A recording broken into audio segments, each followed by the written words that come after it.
तब नारद जी महाराज ने सत्संग के माध्यम से सभी को जोड़ा और श्रीमद् भागवत रूपी ज्ञान यज्ञ का गायन सत्कार ऋषियों ने चालू किया। बद्रिका आश्रम से आकर हरिद्वार से हरि के द्वार पर जब यह ज्ञान कथा का ज्ञान दीप प्रज्वलित हुआ तो ऊपर से नीचे बाहर भीतर सर्वत्र इसका प्रकाश पहुंचेगा, क्योंकि हरिद्वार से जितनी दूर दिल्ली है उतनी दूर चित्रकूट और उतनी ही द्वार आपका ये कोलरिया हरि का द्वार जो केंद्र है।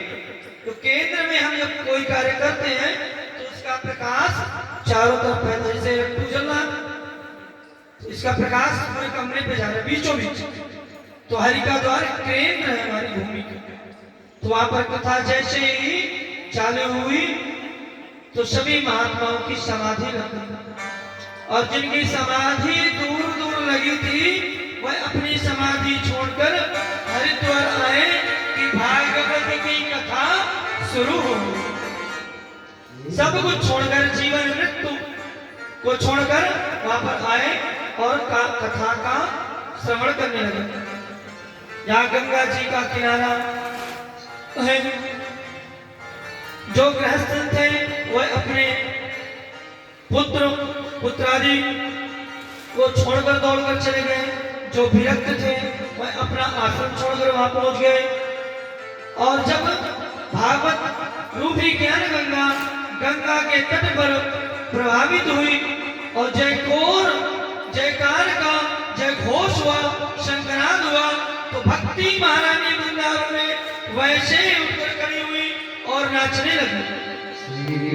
गोविंद हरे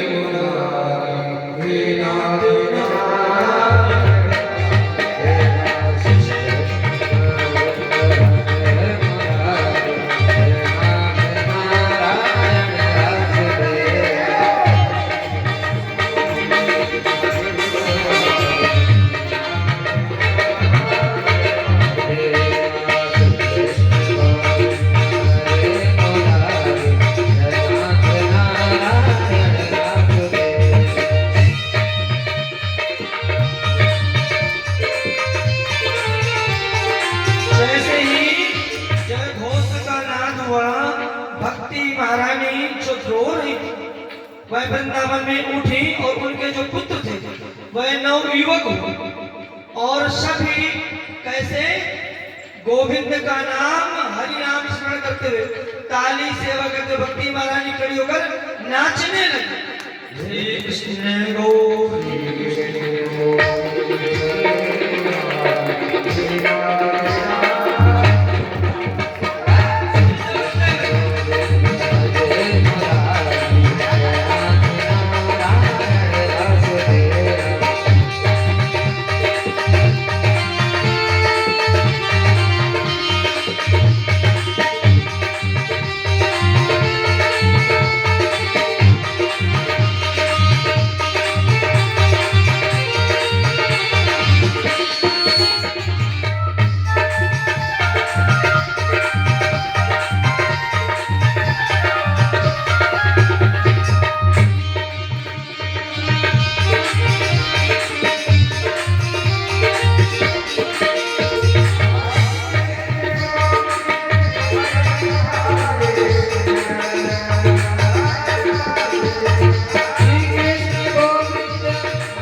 हृदय पर गोविंद विराजमान हुए तो वह उठकर नाचने लगी।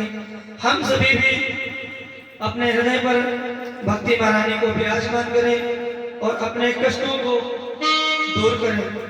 सकल भुवन मध्य निर्धनस्यो विरम्यो निवसति हृदये कामनी भक्तिरेको। त्रिभुवन में वही धन्य है जिसके हृदय मौन में भक्ति महारानी विराजमान हो, क्योंकि जिस भवन में धन नहीं है, अन्न नहीं है, लोग नहीं है, उस भवन का क्या मतलब। तो ये जो हृदय मनुष्य का आकार है, इसमें अगर भक्ति नहीं है तो वह बेकार है। इसमें भक्ति सर्वप्रथम लानी पड़ेगी। सनकादिशी मुस्कुराते बोले, नारद जी कैसे कैसे पापी करते हैं, इसे तो छोड़िए। हम तो यह कहते हैं कि जिसने जीवन में पापों के अतिरिक्त दूसरा कोई काम ही नहीं किया, वह कैसे करते हैं। अत्याचार, दुराचार, भ्रष्टाचार, पापाचार, वह यदि अपने जीवन को भागवत रूपी कल्प वृक्ष कृष्ण के परम चरणों में समर्पित कर दें तो उनका भी उद्धार हो जाता है, वह भी पावन परम पावन गति को प्रदान हो जाती है। ये मानवा पाप कृतस्तु सर्वदा सदा दुराचार तवा विमाग क्रोधान्वितगया कुटिलाश्च कामिना सत्याज्ञेन कलो पुनन्दिते। नारद जी बोले, वाह महाराज गजब, आपने जीते जी की बात छोड़ो, मरने के बाद भी जो सुनकर कर जाए, ऐसा कभी आज तक संभव हुआ? कोई प्रमाण है? सनकादियों ने कहा, हाँ नारद जी, तुम्हें एक कथा सुना। गोकर्णो भक्तः अत्ते कीर्तिस्यामि इतिहासं पुरातनं यत् श्रवणमात्रेण पापानि प्रजायते। हे ऋषियों, इतना सुंदर पावन इतिहास है कि सुनने मात्र से पापों का शोधन हो। तब स्वर्ग ऋषियों ने कहा, तुंगभद्रा नदी के किनारे एक गांव था। तुंगभद्रा नदी के तट पर एक गांव था। वहां एक पंडित जी रहते थे, उनका नाम था आत्मदेव। उनकी एक सुंदर स्त्री थी जिसका नाम था धुंधली। पंडित जी आत्मदेव शर्मा परम विद्वान ब्राह्मण वृत्ति से अपनी जीविका चलाते थे, संपन्न थे और अपनी धर्मपत्नी धुंधली के साथ सुखपूर्वक रहते थे। पर पत्नी थोड़ा तेज थी, नाम ही था धुंधली। भयंकर झगड़ा था। जब तक वह पड़ोसियों से एक दिन झगड़ा न कर ले, उसे खाना नहीं पी सकती। इतना खतरनाक स्वभाव, इधर चुगली उधर चुगली, आपस में झगड़ा करवाना। दोनों दंपतियों के मन में एक ही कष्ट था कि हमारे कोई संतान। सब कुछ है, खाने को सब कुछ है, घर परिपूर्ण है, पर बिना संतान के कुछ भी नहीं। तब आत्मदेव महाराज ने धुंधली से कहा, धुंधली ने कहा ऊपर वाला ही कुछ कर सकता है। आत्मदेव कुछ दिन तक तो भगवान के चरण शरण में रहे। जब धैर्य टूटा, एक दिन आत्मदेव जी उस तुंगभद्रा नदी के तट पर जाकर बैठे और रोने लगे। कथम रोदते विप्र तुम का चिंता बलिष्यति वदस्तुम संतोरामया श्वासश्च दुःखश्च कारणम्। उसी समय तुंगभद्रा नदी के तट पर एक ऋषि का आगमन हुआ। संत ने पूछा कि हे महाराज ब्राह्मण देवता आपको क्या चिंता है, आप क्यों रो? तब आत्मदेव ब्राह्मण ने कहा, हे मुनीश्वर, भगवान का दिया सब कुछ, घर में सुंदर स्त्री है, सुंदर घर है, सुंदर जजमानी भी है, आवागमन पैसे का भी है, खाने को भी भरपूर है, पर एक दुख है। तब उन संत ने कहा, क्या? उनका मेरे पुत्र नहीं। तब उन संत ने आंख बंद करी, भगवान का स्मरण किया और कहा, हे ब्राह्मण, एक जन्म की बात तो छोड़ो, तुम्हें 7 जन्मों तक कोई पुत्र नहीं। ऐसा सुनते ही ब्राह्मण आत्मदेव ने संत जी का पैर बोले, महाराज, आप यदि यह देख सकते हैं कि मेरे 7 जन्मों तक पुत्र नहीं है, तो आप पुत्र दे भी सकते हैं। अगर अब आप पुत्र नहीं देंगे तो मैं यही आपके चरण पकड़े हुए पत्थर से अपना सिर फोड़कर आत्महत्या कर लूंगा, जिसका पाप आपको लगे। संत जी ने कहा, बड़ा आए थे हरिभजन को, ओटन लगे कपास। ब्राह्मण से पूछ क्या लिया, ये तो आत्महत्या करके ब्रह्महत्या हो। तब संत जी ने कहा, भाई, जब ऊपर वाले ने नहीं लिखा तो मैं कहां से पुत्र दे सकता हूं? आत्मदेव जी ने कहा, मैं कुछ आपने देख लिया कि 7 जन्मों तक संतान नहीं है, तो आप कुछ भी करिए, आप मुझे एक संतान प्रदान, नहीं तो आत्महत्या इस ब्राह्मण की आपके चरणों में होगी।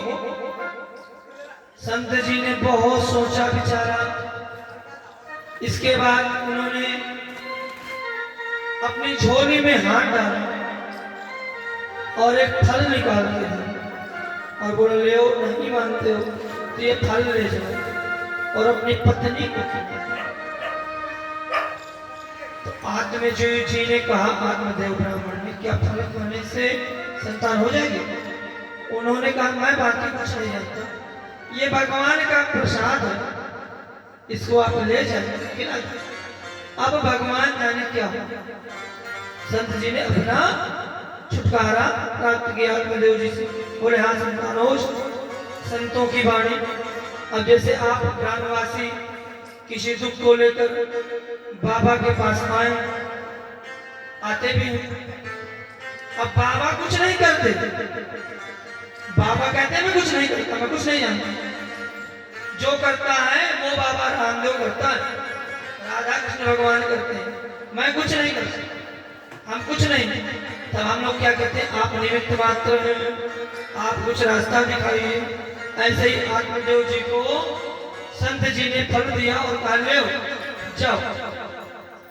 धुंधली को लाकर आत्मदेव जी ने वो फल दिया। बोले, ले, ये फल संत जी ने दिया, इसको खा लो, हमारे कोई संतान नहीं, संतान हो जाए। धुंधली उतर की जिसका मति ही, उसने कहा, अच्छा, फल खाने से आत्मदेव जी ने कहा, संत की प्रसादी है, संत की बातें कोई मिथ्या नहीं होती। जैसे आप लोग देखिए, 100 बातें में एक बात तो नहीं कहते हैं कि बाबा जी की छुट्टी हो जाए, 99 बातें बाबा सच कर देते हैं। ऐसे ही आत्मदेव जी ने कहा कि संत का प्रसाद है, ये झूठा नहीं होता, अतः आप इसे पालें। देवी जी ने सोचा, ठीक, फल तो मैं पालूंगा, उधर की फल पाऊंगी, फल पाने के बाद पेट भरा होगा, गांव में आग लगेगी, सब लोग तो भाग जाएंगे, पर मैं क्या करूं, भाग नहीं पाऊंगी। चलो, गांव में आग नहीं लगी, गांव में आग नहीं लगी, पेट बड़ा होगा, फिर 100 पीड़ा होगी, तो आत्मदेव जी की बहनें आएंगी, अब मैं तो प्रसव पीड़ा में पीड़ित रहूंगी। अब वो नन्हे आएंगी, पता नहीं कितना भर भर के ले जाए, तो जो मैंने इकट्ठा किया भर भर के वो उठा के चले जाएंगे, तो पूरी गृहस्थी में आग लग जाएगी। उधर वो सोच ही रही थी, इतने में उसकी बहन का आगमन हो और बहन ने कहा, बहन धुंधली क्या सोच रही है? तब धुंधली ने कहा, तेरे जीजा जी है ना, ये बन गए थे, किसी संत ने ये प्रसाद दिया आम और ये ले आए, कहने से खा लो तुम्हें पुत्र हो जाए। अब बहन बता, मैं इसे खा लूंगी पुत्र हो जाएगा, क्या होगा? किंतु परंतु बहन ने कहा, इसका भी परिचय हो जाता है। तो तुम्हारे घर में एक गाय है, आत्मदेव जी के घर में एक गाय थी जो बच्चे नहीं देती थी, थोड़ा ये फल तू गाय को खिला दे। और बहन मेरे घर खाने को कुछ नहीं, मेरे घर खाने को कुछ नहीं है और तेरे घर खाने को बहुत कुछ, अतः मैं अभी अभी गर्भवती हूँ, तो मेरे जो संतान होगी वो चुपचाप से तू ले ले और पति से झूठ बोल दे कि प्रसाद तूने खा ली। धुंधली ने कहा, ये बात नहीं बहन, तू मेरी परम हितैषी, संत की प्रसादी की परीक्षा भी हो जाएगी और मेरा काम भी हो जाएगा। बोले तेरा पुत्र सो मेरा पुत्र, मेरा पुत्र सो तेरा पुत्र, बहन बहन में क्या बांटा भाई? मेरा पुत्र है तो तेरा पुत्र है, तो तेरा पुत्र है तो मेरा पुत्र। धुंधली ने कहा, तू मेरी परम हितैषी। तो वो गई और तत्क्षण फल गाय को खिला दी। अब जब काफी दिन व्यतीत हो गए तो आत्मदेव जी ने अपनी पत्नी धुंधली से कहा, देवी आपने फल खाया था ना? बोले हाँ, फल तो मैंने खाया था। क्यों, आपको लगता है मैं झूठ बोल रही हूँ आपसे? आत्मदेव जी ने कहा, वो बात नहीं है कि तुम झूठ बोल रहे हो, बात यह है कि जब पुत्र आता है घर में तो पेट माताओं का बड़ा होता है, तुम्हारा पेट तो बड़ा नहीं हो रहा। तो धुंधली कितनी बुद्धिमान थी, उसने कहा तुम्हारा दिमाग खराब है, संत का प्रसाद है भगवान का, इससे कैसे पेट बड़ा होगा? भगवान तो स्वयं प्रकट होंगे, भगवान स्वयं ऊपर से प्रकट होंगे। पंडित जी बेचारे सीधे साधे बोले, देवी जैसा ठीक, जैसा तुम कहो। जैसे 9वां महीना लगा बहन का, धुंधली ने कहा, स्वामी जी मैं बहन के यहाँ चली जाऊं, उसको पुत्र होना है, कल मेरे भी होगा तो वो आएगी, नहीं कौन आएगा मेरे यहाँ? तो ब्राह्मण देवता ने कहा, ठीक कह रही है, हमारे यहाँ भी क्यों कष्ट पड़ेगा, तो रोटी पानी बनाने की आवश्यकता हो, ठीक है तू जा, जैसा भी मैं बना कर तू जा। उसने पति को समझाया धुंधली ने आत्मदेव जी को और बहन के घर चली। बहन को पुत्र हुआ, 10-5 दिन वहां रही और वो पुत्र लेके वहां से उसने क्या शोर किया कि मुझे भी मेरे बच्चा हुआ। सीधे साधे संत बना पड़ देता, बोले ठीक आ जाओ। इधर 15 दिनों बाद वो जो गाय थी उससे भी एक सुंदर पुत्र ने जन्म लिया, जिसके कान तो थे गाय जैसे बड़े बड़े, शरीर था मानो जैसा।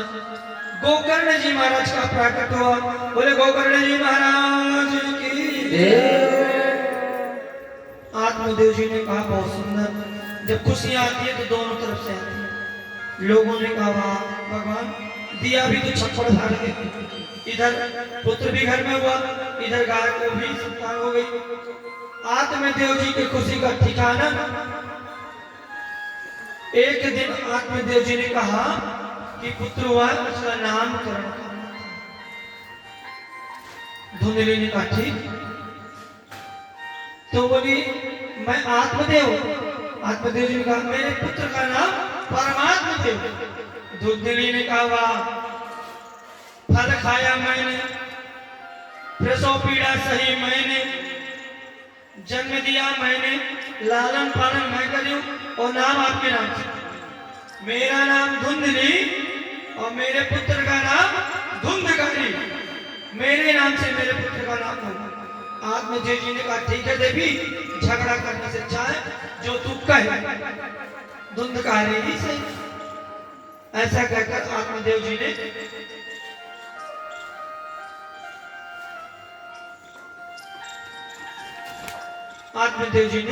छोड़ दिया। लालन पालन चालू किया। अब जो गाय का पुत्र था उसका नाम रखा गोकर्ण। अब इधर तो धुंधकारी इतना दुष्ट था कि वह जैसे ही 5-5 साल के बच्चों को पाता अपनी उम्र के मार देता, किसी को कुआं में धक्का दे दे, किसी को कुछ उठा लाए। आत्मदेव जी परेशान, गांव के लोग लहना लेकर आए। इधर जो गोकर्ण जी थे परम विद्वान, एक दिन आत्मदेव जी बैठे थे, गोकर्ण से कहते हैं कि हे गोकर्ण, एक तरफ तू है जिसके लोग चर्चे करते हैं और एक तरफ ये तेरा भाई है जिसे लोग उलहना लेकर आते हैं, गाली देते हैं। बोले क्या करो? तो गोकर्ण जी ने कहा पिताजी कुछ नहीं, आप तो भजन करें। ऐसा कहकर गोकर्ण जी ने छोड़ दिया। एक दिन आत्मदेव जी बहुत सा धन लेकर यजमानी से लौटे तो धुंधकारी ने छुड़ा लिया और बोला मुझे तो अब क्या करोगे, बूढ़े हो गए, चलो साइड। और गालियां आत्मदेव जी को बड़ी गिलाई और वो पहुंचे गोकर्ण के पास, रोए, बोले बेटा अब सहन नहीं होता, अब बता मैं क्या करूं। तब गोकर्ण जी ने कहा पिताजी आपका चौथा आप बनकी और भजन कर। और जैसे ही गोकर्ण जी ने आत्मदेव जी को विदा किया, इधर गोकर्ण जी भी गुरु की शरण में चले। इसी कड़ी पर किसी महापुरुष ने 2 पंक्ति भजन की लिखी है। हे मेरे गुरुदेव करुणा सिंधु करुणा कीजिए, हम आप भी गुरु की शरण में चलते हैं। जिन्होंने गुरु बनाया है वो अपने गुरु का ध्यान करके गुरु के चरणों में वंदना करें, जिन्होंने नहीं बनाया वह बाबा रामदेव जी के चरण